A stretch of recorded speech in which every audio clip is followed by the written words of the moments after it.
हिंदी परिवार की ऑनलाइन पाठशाला के माध्यम से आज हम जिस विराम चिन्ह के बारे में चर्चा करेंगे वह है अपूर्ण विराम यानी कि उपविराम। यहाँ चिन्ह इस प्रकार का आता है। अपूर्ण विराम यानी कि अल्पविराम भी नहीं है, अर्धविराम भी नहीं है, ना पूर्ण विराम है।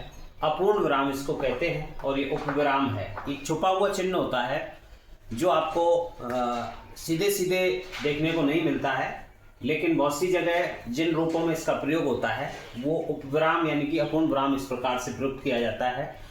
प्रयुक्त करने के जो नियम है इस प्रकार से हैं कि वाक्य में एक ही प्रकार के पद या पदबंध, वाक्य में एक ही प्रकार के पद या पदबंधों को पृथक दर्शाने के लिए यानी कि अलग अलग दर्शाने के लिए इस अपूर्ण विराम या उपविराम का प्रयोग किया जाता है। जैसे माँ, ममता की प्रतिमूर्ति, यहाँ पर ये पद है और ये पदबंध है, इनको अलग अलग दर्शाने के लिए यहाँ पर इस प्रकार से ये अपूर्ण विराम यानी कि उपविराम का प्रयोग किया गया है।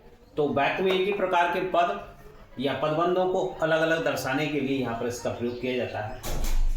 पुस्तक या लेख के शीर्षक में भी इस प्रकार का जो अपूर्ण विराम है विराम में उसका प्रयोग होता है। जैसे शीर्षक जनसंख्या विस्फोट, यहाँ कोई शीर्षक है निबंध वगैरह का या लेख का या पुस्तक का, तो इस प्रकार से हम लेख के शीर्षक के रूप में भी इसे प्रयुक्त करते हैं।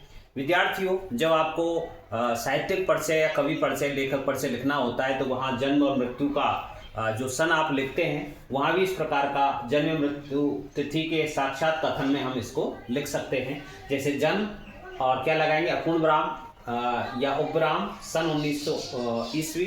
इसी प्रकार से मृत्यु क्या लगाएंगे अपूर्ण विराम या उपविराम 1977। एक अंतिम नियम है कि जब किसी कथन को अलग अलग दिखाना हो तो वहाँ अपूर्ण विराम या उपविराम का प्रयोग करते हैं। प्रदूषण एक अभिशाप, विज्ञान वरदान या अभिशाप, तो यहाँ अलग अलग कथनों को दिखाया गया है।